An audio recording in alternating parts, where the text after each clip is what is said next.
der Donau. Umsteigen zu 20a, 20b. They've all symbols and metaphors for humanity, but in reality they're the opposite. I like the tree they have out front, and it's, by the way, it's not a real tree, it's a bronze tree. It talks about dedicating to the addiction problems and the drug addicts of the world, and it's curable. When they fully well know that the addiction problem is inside there and it's power. It's greed, and they're disconnected from anything around. It's all hijacked. It's all hijacked. The original charter through the Atlantic Conference, what it was supposed to be, it's completely flipped. No royals. It was supposed to be about the levelers, and it's not the levelers. It's not about human rights anymore. There's elements of it, and there's still people that try. But the nuclear took the field. The nuclear runs this whole place. The IAEA runs the UN. They own the UN. The World Health Organization is the IAEA. It's the nuclear cartel. They run the world. And they run it right out of this place. They have all the money, they have all the power, because it's still, the Cold War never stopped. I call it plutonium wars. The Cold War never stopped. We had a chance. We had a real chance with Gorbachev, and believe it or not, of all people, Reagan. It wasn't Reagan per se, the American populace. American populace stood up against nuclear big time in the early 80s. That was the capitulation to the anti-nuclear movement. It was 1982-3. And I mean, it was over. Nuclear was over. They signed the international treaty. They signed the international treaty not to stop making, but get rid. Gorbachev's the greatest anti-nuclear activist that ever lived. People can argue with me on that, but what he did is amazing. Through here, through the UN. And the US populace forced Reagan's hand. Of course, we know what they did to Gorbachev. We know what Putin's up to. The same thing that Obama and Clinton's and Bush's. They're the puppets for the nuclear cartel. They're nothing but their puppets, and they push those guys, that mentality, to the margins. It's over. So how did they do it? You know, Chernobyl happens in '86. That should have been the end. That's when the IAEA, which they already captured the UN in '59, the World Health Organization. They took it. They captured it. And so that's when the pro-nuclear PR machine was really born in earnest, was the cover-up of Chernobyl. So you'd think it would go the other way, and it didn't go the other way. It went, everybody became pro-nuclear. How is that possible? You know, I met a woman yesterday here. We went and had lunch. She lived here in Austria, and she had 4 young children when Chernobyl happened. And we call it in Utah, we call it the Utah smiley face, which is because of the open air test in Nevada, we all grew up, and there's hundreds of thousands of women in that region that have that scar cut their thyroid out. She had the biggest one I ever seen. We call it the Chernobyl necklace. She had the biggest one. She says, '88 I developed thyroid cancer. All my friends developed thyroid cancer here in Austria. So the doctor cut it out, then more, cut it out more, cut it out more. She says, and all my friends, you know, she was a 30-year-old woman, all my friends, she's a big group of friends. Same thing, they all died. You know, it starts at the thyroid, and so these guys went to work with their money. You know, and they think it's all about bombs. It's all about money. It's not magic. It's not a pellet. They tricked us all that it was this magic. It's boilers. It's primitive. It's primitive. They take the world's water and just boil it with uranium mines. But the economic model, it's the most expensive, outrageous, ridiculous energy source. I'm an economist. I mean, I broke down this stuff, everything. I taught the #1 school business in the world. And I broke this down years ago. They use more electricity in a nuclear power plant than they produce. How's that possible? Cost analysis. Any basic accountant can do cost analysis. Well, how's that possible? Very simple how possible it is. 2 documents. 1.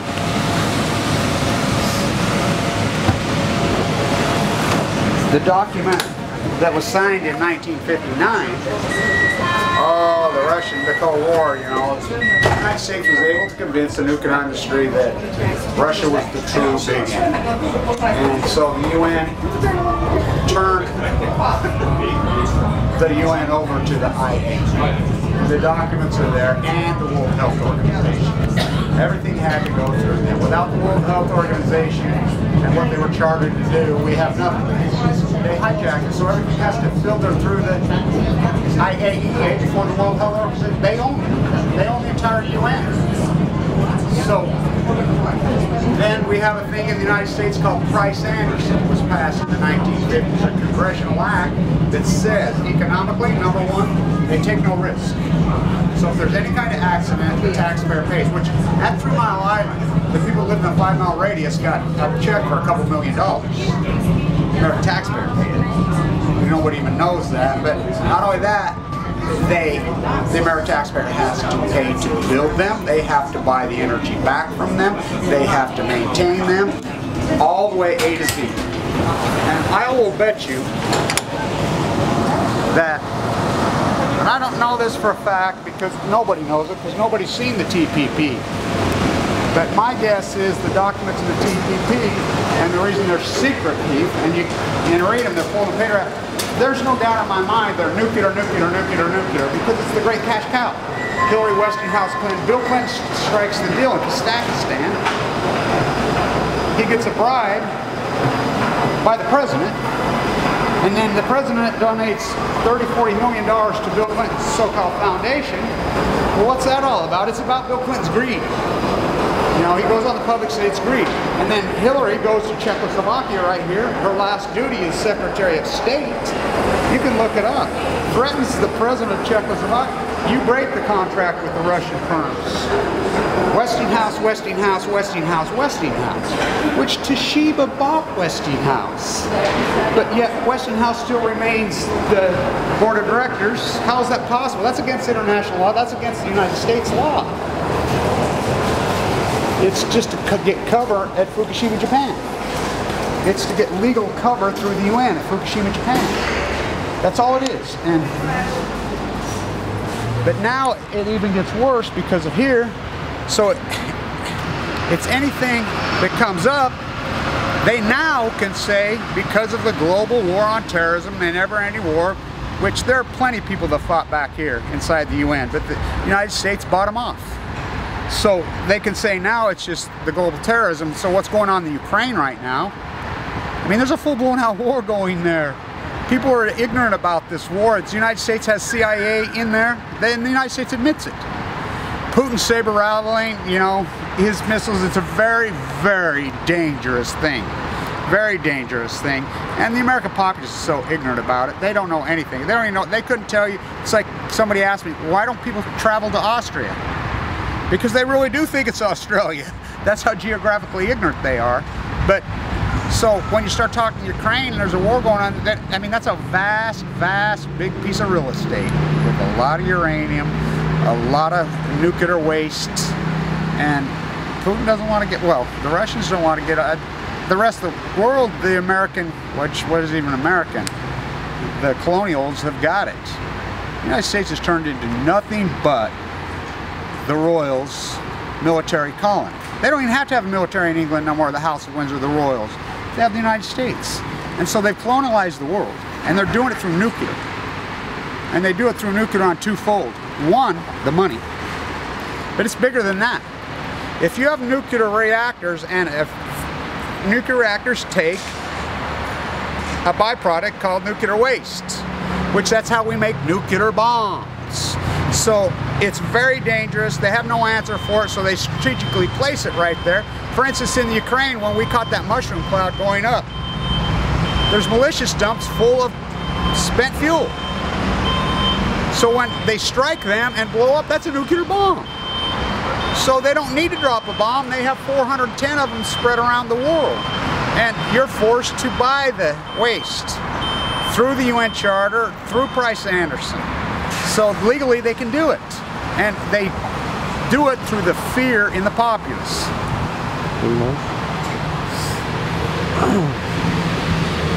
But so I've been protesting here. You know, I was an anti-nuclear my whole life growing up in Utah. Was raised some of the best anti-nuclear activists in the world because we were American Ground Zero. We were American Ground Zero because of the 350 open air tests in Nevada. And Utahns were very socially conscious. And, you know, they were all European immigrants, by the way, including my family. My grandfather came from here, right here. And they were very socially conscious about the environment. And they were pissed. Everybody was dying of cancer. So all the great activists came to Utah. Well, that's who raised me.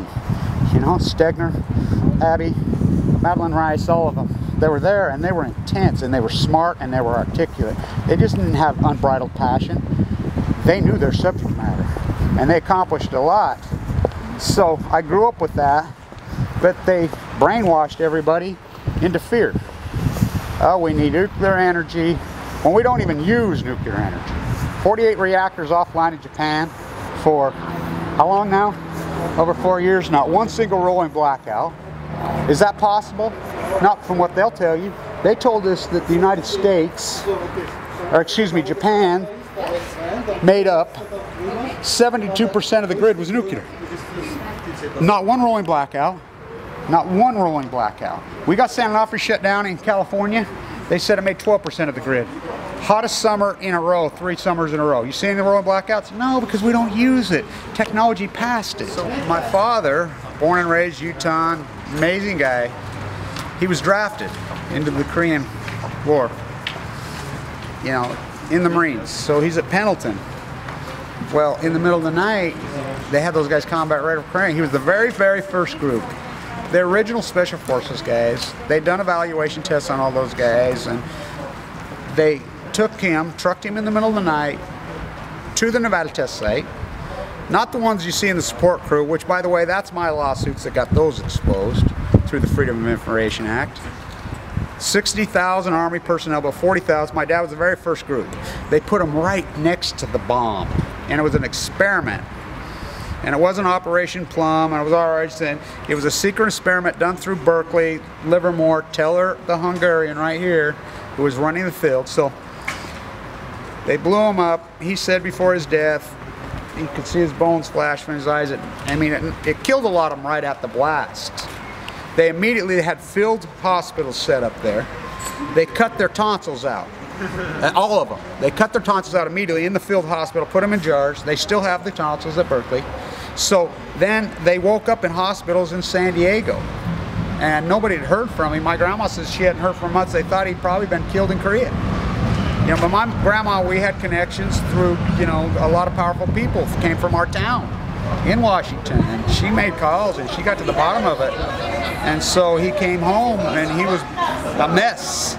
Just torn to smear, I mean, just a mess. But he got better and he was an incredible, healthy guy. But I mean, the prime of his life, like she says, this is a guy who never had a cavity, never had a cold. He got leukemia one day. Boom, dead. And so there's 300,000 of us, the children of the atomic veterans. Now, and it's my work that's proved all this. My work is proving in my PhD in the 90s that now we're getting leukemia, the children, via the atomic veterans. After we were conceived, after they came home, they got married, had families. You know, I was born very autistic. I had a twin sister of all things, which we know that's a mutation. You know, we were preemies, we were autistic, we had lung problems, we had all these problems that come from the atomic veterans we know now. And so I'm going on about Fukushima. When Fukushima happened, I was a social activist. I was working with the group that started Occupy. I was at NYU, called Post Ignorance, leading up to the shirtwaist fire. 100th anniversary of that was March 25th, 2011. Well, 2 weeks before that, Fukushima happened. So I went crazy on my YouTube site and never looked back, but I'm like, it's going to give you leukemia in California, in the western United States. The plumes flying over. This is nobody would believe me it was full blown out. Nobody on earth. And anybody could say they do. Look it up. Proof, proof, proof. I'm the only one. It took me a year. So 7 months later, I got a stomach ache. Right as I was due to speak at Zuccotti that day. Thought it was food poisoning. And here I've been writing about this, whatever, and in my knowledge, you know, Leukemia-conforming tumor, especially in the lower right testicular man, it's called de novo. It's almost always a death sentence. Misdiagnosed, I went from 170 to 130 in 3 weeks. And finally, I come from a family of doctors, but an old doctor named Vincent Hansen, who know me, whose brother and father both died in Utah of thyroid cancer, the great oncologist, finally, after they wanted to cut me open, they misdiagnosed me, told me it was cancer, sent me home to die. Finally, I found a YouTube video. The pathologist had it wrong. I found a YouTube video with 14 views that talked about a pathologist talking about the lower right mesentery through pathology cancer tumors. He felt that they got him wrong more than got him right. So I got in to see Vincent. And he says, boy, I'm glad you didn't have that surgery. I'm glad you didn't listen. I was dying. So he laid me down, went in my hip, bone marrow biopsied me, and he believed in me.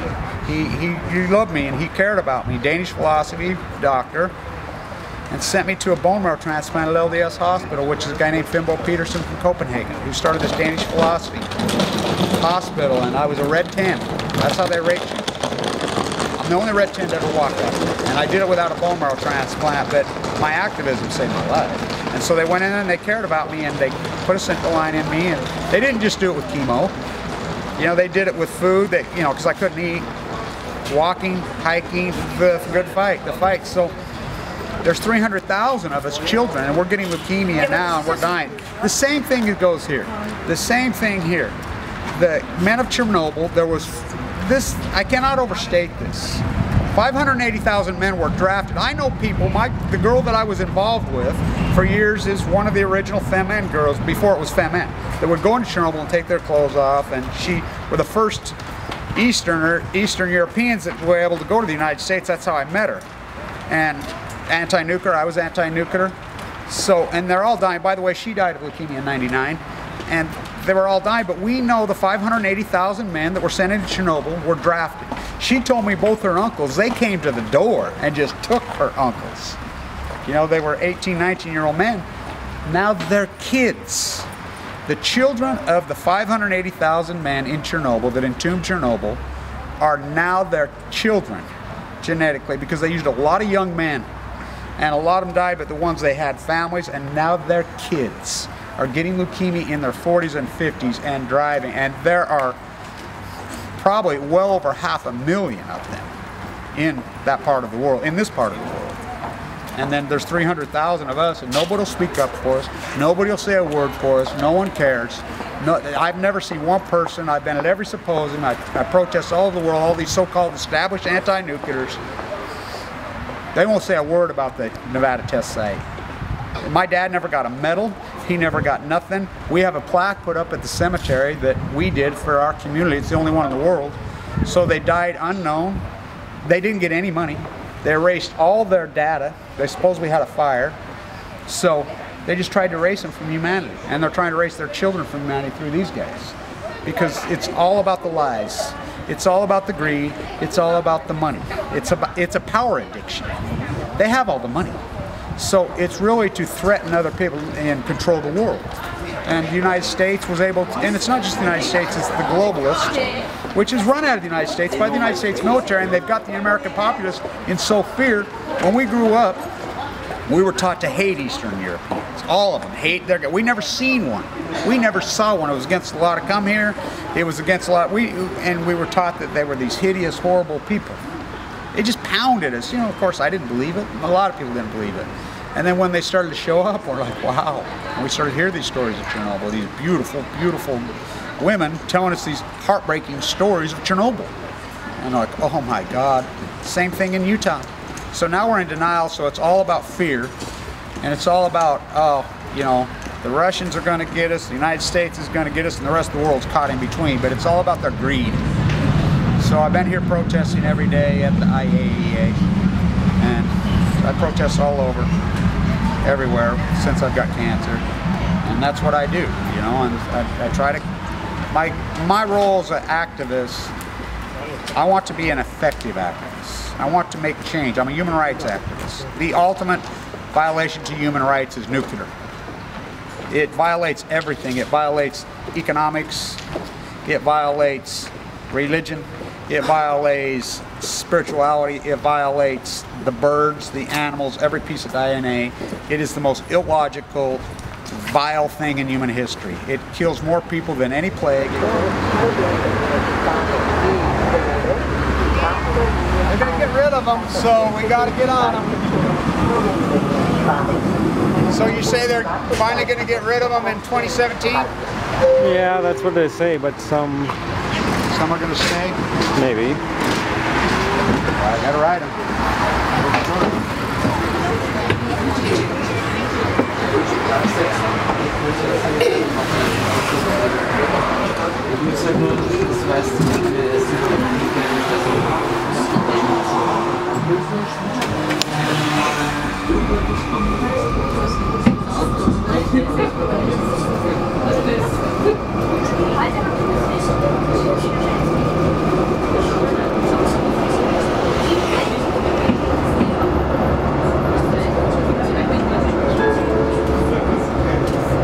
Stadiongasse.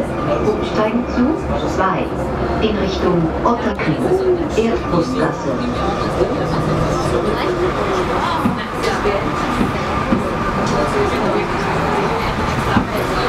I like this. So after this stop is our look at the garden. Dr. Karl Heinrich. Umsteigen zu U3. 46, 49, 48a.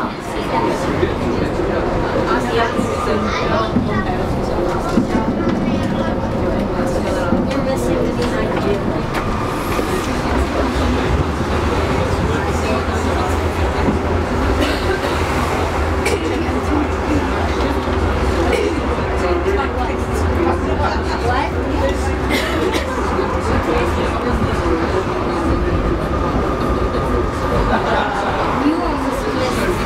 You almost missed the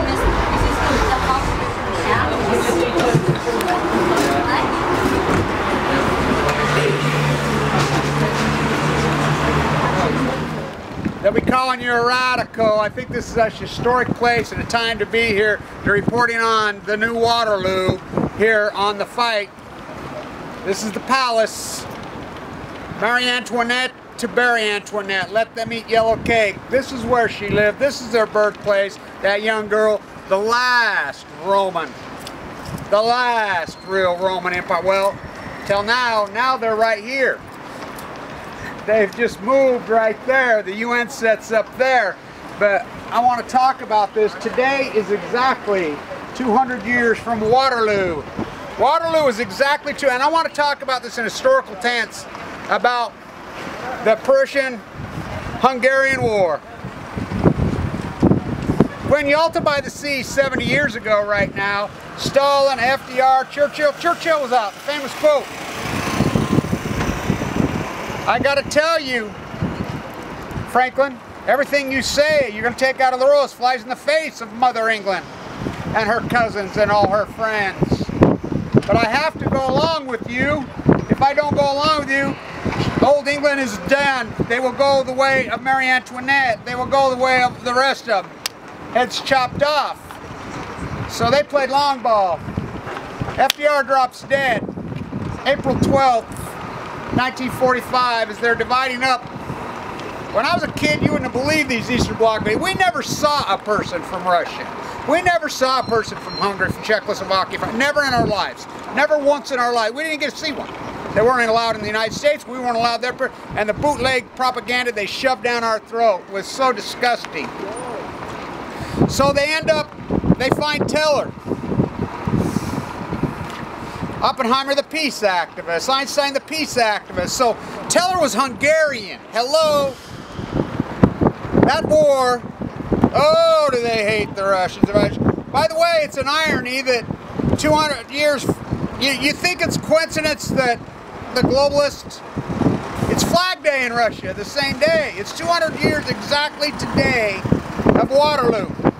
So Marie Antoinette's a little girl right here. She's a young girl living in this incredible place, the Hungarian Empire's daughter. The arranged marriage in France. You know, he couldn't even get a hard on. They sit there and watch him, tried to watch him consummate it. He couldn't do it. He was not. So that bloody battle that day changed the whole dynamic of the world.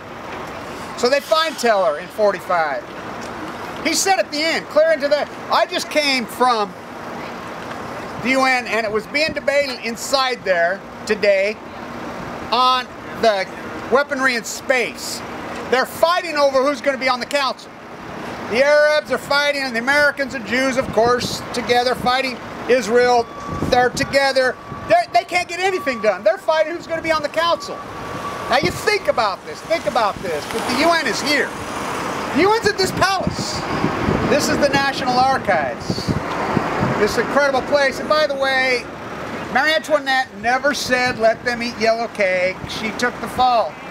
I think it's very similar to Marie Antoinette. Of course, he did say, let them eat yellow cake. And they're puppet, they're handlers, but she was a little girl. He's a grown fucking man with no balls, just like the guy she was married to. No dick, just like the guy she was married to. By the way, we know whose kids those are, not hers. Jefferson's. So, I think it's an incredible irony that I'm here this day, and I didn't know till the day, and look what's going on here today. On the 200 there.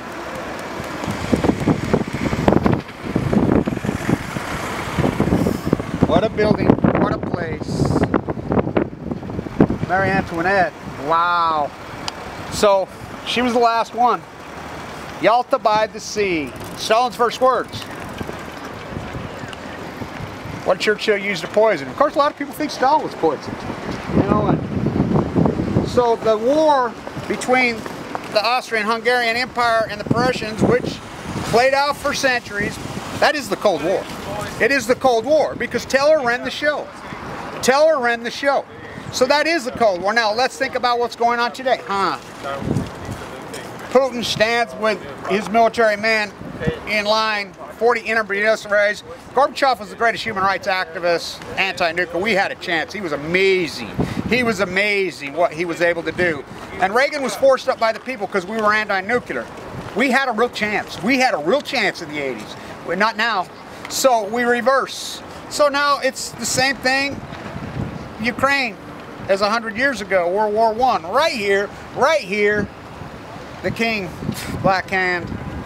So I think it's an incredible irony that the UN's here and the UN is fighting nuclear. So here we have the same war going. The Cold War was nothing but that war because at the end of Teller's life, he said he wanted to put nuclear tips on Star Wars. That was Teller. He said that. I mean, he was still, the Department of Energy runs the United States. And who controls the Department of Energy? The royal family in England. One last, oh, look what happened to all the royals. The last of the Roman Empire was who? Marie Antoinette. They guillotined. They were guillotining 40 people a day, including Maximilian guillotined. He got guillotined. You know, bring back the guillotine. Oh yeah. Oh yeah. You know, the House of Windsor, historical sense, it wasn't that long. It was not that long ago. So, Ukraine's at a full-blown out plutonium war. So, this time, it's the same old history. Oh, absolutely. But this time, it's all nuclear. And their weapon, cancer. Marie Antoinette, what a place.